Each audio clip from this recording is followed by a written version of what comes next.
ሰላም የኳስ ወዳጆች እንኳን ወደ ዛሬው እግር ኳስ ዝውውር ዜና ቪዲዮ በሰላም መጣችሁ። ዛሬም በእግር ኳስ ዝውውር ገበያ ውስጥ ነገሮች ተፈጥረዋል። ትልቅ ክለቦች ከትልቅ ተጫዋቾች ጋር ስማቸው እየተያዘ ይገኛል። አዳዲስ ዜናዎች እየወጡ ነው እና አንዳንዶቹ ዝውውሮች በጣም ከፍተኛ ዋጋ ይዘዋል። አንድ ትልቅ ዝውውር ሊቀርብ ነው። አንዳንድ ኮከቦችስ ክለባቸውን ሊለቁ ይችላሉ። ዛሬ የመጡትን ሁሉንም አዳዲስ ዝውውር ዜናዎች ከነምንጮቻቸው ጋር እንመለከታለን። እኔ ሚልጌች ነኝ። ቪዲዮን እስከ መጨረሻ እንዳትዘሉና አሁኑ ሰብስክራይብ በማድረግ የፑል ፉትቦል ቤተሰብ አባል ሆኑ ላለው። እንግዲህ ወደ ዛሬው ትልቁ የዝውውር ዜና እንግባ።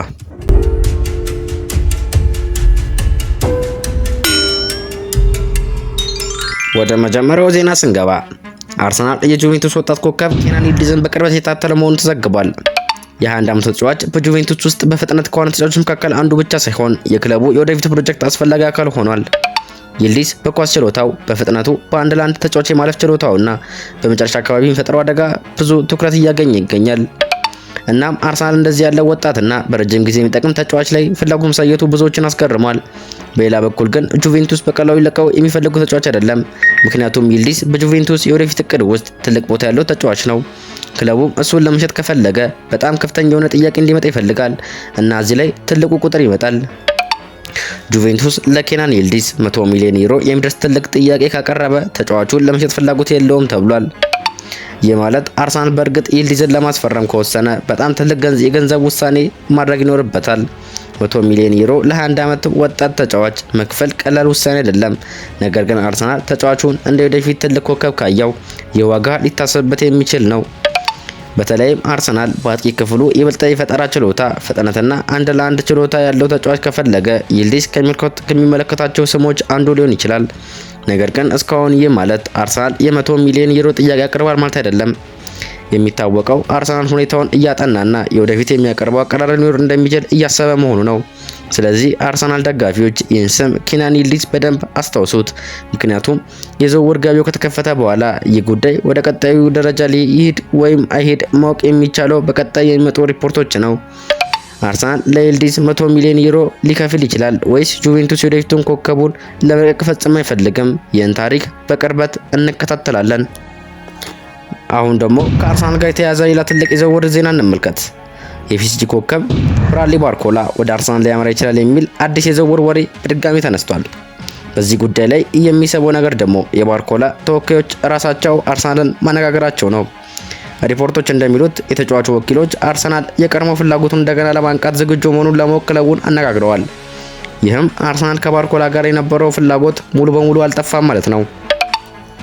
ባርኮላ በፒኤስጂ ውስጥ በጣም አስፈላጊ ከሆኑ ወጣት ተጫዋቾች መካከል አንዱ ሆኗል። ፍጥነቱ፣ ከጎን በመግባት ተከላካዮችን በማለፍ የሚያሳየው ችሎታና በግብ አካባቢ የሚፈጥረው አደጋ ብዙ ትልቅ ክለቦችን እንዲስቡት አድጓል።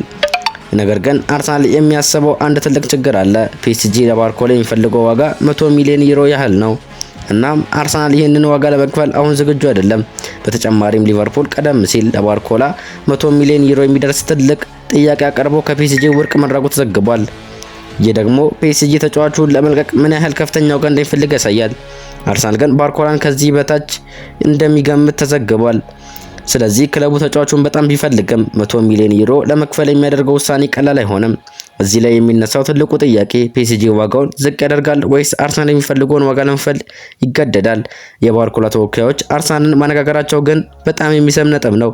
ምክንያቱም ተጫዋቹ ራሱ ወደ ፕሪሚየር ሊግ የመምጣት እድል ካለው አርሰናል እንደ አማራጭ የተመለከተው መሆኑ የዝውውሩን ሂደት ሊያፋጥን ይችላል። ነገር ግን በክለቦች መካከል ያለው የዋጋ ልዩነት ትልቁ እንቅፋት ነው።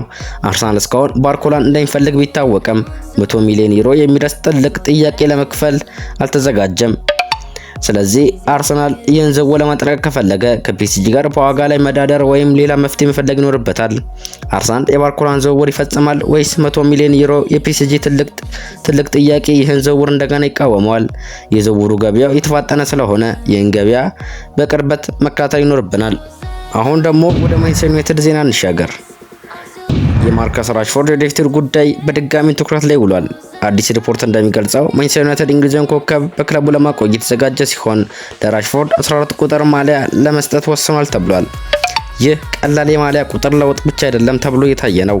ምክንያቱም ዩናይትድ አሁንም ራሽፎርድን በቅዶ ውስጥ እንደሚያየው የሚያሳይ የእምነት መልእክት ሊሆን ይችላል። ራሽፎርድ ከማንቸስተር ዩናይትድ ጋር እየተጓዘና በቡድኑ እቅድ ውስጥ የተካተተ መሆኑ ተዘግቧል። ይህ ደግሞ ባለፉት ወራት ስለተነሱት የራሽፎርድ ወደፊት የሚሉ ወሬዎች ላይ አዲስ ገጽታ አምጥቷል። በተለይም ራሽፎርድ ከማንቸስተር ዩናይትድ ሊለይ ይችላል የሚሉ ወሬዎች ሲነሱ ቆይተዋል። አሁን ግን ክለቡ ተጫዋቹን በእቅዱ ውስጥ እንደሚያካትት የሚጠቁሙ መረጃ መውጣቱ ነገሩን ያስገርማል። ነገር ግን አንድ ትልቅ ነገር አለ። ማንቸስተር ዩናይትድ ራሽፎርድን በማንኛውም ሁኔታ አይዘውም ማለት አይደለም። አንድ ከፍተኛ የአውሮፓ ክለብ ራሽፎርድን ለማስፈረም በቂና አሳማኝ የሆነ ጥያቄ ካቀረበ ዩናይትድ የመሸጥ እድሉን ሊመለከት ይችላል። ስለዚህ የራሽፎርድ ወደፊት ነገር እስካሁን 100% ተዘግቷል ማለት አንችልም። አሁን ያለው ሁኔታ ግን በጣም ግልጽ ነው። ማንቸስተር ዩናይትድ ራሽፎርድን ለማቆየት እድሉን እየሰጠ ነው። 14 ቁጥር ማሊያውን መስጠትም ይህንን እምነት መልእክት የበለጠ እንደሚያጠናክረው ይታመናል። ራሽፎርድ በማንቸስተር ዩናይትድ የራሱን ምርጥ ቅርጽ እንደገና ማሳየት ከቻለ ይህ ውሳኔ ለዩናይትድ ትልቅ ጥቅም ሊሆን ይችላል። በሌላ በኩል ግን ከአውሮፓ ትልቅ ክለብ የሚመጣ ጥያቄ ሁኔታውን በአንድ ጊዜ ሊቀይረው ይችላል። ታዲያ ማርከስ ራሽፎርድ በማንቸስተር ዩናይትድ ይቆያል ወይስ ትልቅ የአውሮፓ ክለብ በቂ ጥያቄ ከቀረበ የራሽፎርድ ታሪክ እንደገና ይቀየራል? የራሽፎርድ ጉዳይ እስካሁን ክፍት ቢሆንም ለአሁኑ ግን ማንቸስተር ዩናይትድ እሱን በቅርብ ውስጥ እንደሚያየው የሚያሳይ ጠንካራ መልእክት አለ። በቀጣይ ዜናችን ደግሞ እዛው ከማንቸስተር ዩናይትድ ቤት ሳንወጣ ማንቸስተር ዩናይትድ የክሪስታል ፓላስ አማካኝ አዳም ዋርተንን ለማስፈረም ያለውን ፍላጎት እንዳላቆረጠ ተዘግቧል።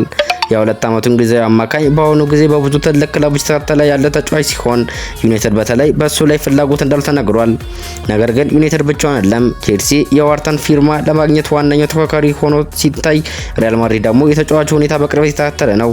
ችግሩ ግን የክሪስታል ፓላስ የዋጋ ጥያቄ ነው። ፓላስ የ2 ዓመቱ አማካኝ 86 ሚሊዮን ዩሮ ያህል ዋጋ እንደሚሰጠው ተዘግቧል። ይህ ከፍተኛ ዋጋ መሆኑ ደግሞ እስካሁን ድርድሩ ወደ ተጨባጭ ደረጃ እንዳይገባ አድርጎታል። ስለዚህ ማንቸስተር ዩናይትድ በእርግጥ ዋርተንን ከፈለገ በዚህ 86 ሚሊዮን ዩሮ ዋጋ ላይ ትልቅ ውሳኔ ማድረግ ይኖርበታል። ታዲያ ዋርተን የሚያመራው ወዴት ነው? ማንቸስተር ዩናይትድ፣ ቼልሲ ወይስ ሪያል ማድሪድ? የዝውውር ገበያው ሲቀጥል የዋርተን ወደፊት መዳረሻ በጣም የሚጠበቅ ጉዳይ ይሆናል። አሁንም ከማንቸስተር ዩናይትድ ቤት ሳንወጣ ማንቸስተር ዩናይትድ ከተከላካይ ጋር የተያያዘ አዲስ የዝውውር ዜና ወጥቷል። ማንቸስተር ዩናይትድ የኒውካስል ዩናይትድ ተጫዋች ሉዊስ ሆልን ለማስፈረም ያደረገው ሙከራ ስምምነት ላይ ሳይደርስ ከቀረ በኋላ አሁን ወደ ሌላ አማራጭ ተጫዋች እያመራ መሆኑ ተዘግቧል። አዲሱ ኢላማ ስም ጆርጅ ሳሊናስ ሲሆን የሬሲንግ ሳንታንዴር የግራ ተከላካይ ነው። እንደሚገልጸው ዩናይትድ የሉዊስ ሆል ዝውውር ከተሳካ በኋላ ሳሊናስን እንደ አማራጭ ኢላማ አድርጎታል። ከዚህም በላይ ማንቸስተር ዩናይትድ የተጫዋቹን 13.7 ሚሊዮን ዩሮ ሪሊዝ ክላውዝ ለመክፈል ዝግጁ ነው የሚል ዘገባ ወጥቷል። ይህ ለዩናይትድ ከሉዊስ ሆል ጉዳይ በኋላ ፈጣን አማራጭ ሊሆን ይችላል። ሳሊናስን በማስፈረም ማንቸስተር ዩናይትድ በግራ ተከላካይ ቦታው ተጨማሪ አማራጭ ለማግኘት እየሞከረ ነው። አሁን ዋናው ጥያቄ ማንቸስተር ዩናይትድ በእርግጥ 13.7 ሚሊዮን ዩሮ የሪሊዝ ክላውዙን ይከፍላል ወይስ የሉዊስ ሆል ጉዳይ እንደገና ሊከፈት ይችላል? በቀጣይ የሚመጡ የዝውውር ዜናዎች መልሱን ያሳዩናል። እዛው ከማንቸስተር ዩናይትድ ዜና ሳንወጣ በፕሪሚየር ሊግ ከብዙ ትልቅ ክለቦች ጋር የተያዘውን ኢጎር ቲያጎ የዝውውር ዜና እንመልከት። ማንቸስተር ዩናይትድ፣ ቼልሲ እና ቶተናም በብሬንትፎርድ የሚጫወተውን የ25 ዓመቱን ብራዚላዊ አጥቂ ለማስፈረም ፍላጎት እንዳሳዩ ተዘግቧል። ከፕሪሚየር ሊግ ክለቦች በተጨማሪ ባየር ሙኒክም የቲያጎ ሁኔታ በቅርበት የተከታተለ ነው ተብሏል። ቲያጎ ባለፈው ውድድር ዘመን 22 ጎሎችን በማስቆጠር በጣም ጥሩ የግብ ብቃት አሳይቷል። ይህም ብዙ ክለቦች ተጫዋቹን እንዲመለከቱ ካደረጋቸው ምክንያቶች መካከል አንዱ ሲሆን፣ ነገር ግን እዚህ ላይ ለሚፈልጉት ክለቦች ትልቅ ችግር አለ። ብሬንትፎርድ በዚህ ክረምት ቲያጎን ለመሸጥ ምንም ፍላጎት የለውም። ክለቡ ተጫዋቹን የፕሮጀክቱ አስፈላጊ አካል እንደሆነ የሚመለከት ሲሆን ቲያጎ ራሱም በብሬንትፎርድ ለመቆየት ሙሉ በሙሉ ቆርጦ መቆየቱ ተዘግቧል። ስለዚህ ማንቸስተር ዩናይትድ፣ ቼልሲ ወይም ቶተናም ተጫዋቹን ቢፈልጉም ዝውውሩን ማጠናቀቅ ቀላል አይሆንም። ቲያጎ ከብሬንትፎርድ ይለቃል ወይስ በብሬንትፎርድ ቆይቶ በሚቀጥለው ውድድር ዘመን እንደገና ትልቅ የግብ ቁጥር ለማስመዝገብ ይሞክራል? ለአሁኑ ግን ብሬንትፎርድ አቋሙ ግልጽ ነው። ኢጎር ቲያጎ ለመሸጥ አይፈልጉም። እንግዲህ የዛሬዎቹ ዋና ዋና የዝውውር ዜናዎች እነዚህ ነበሩ።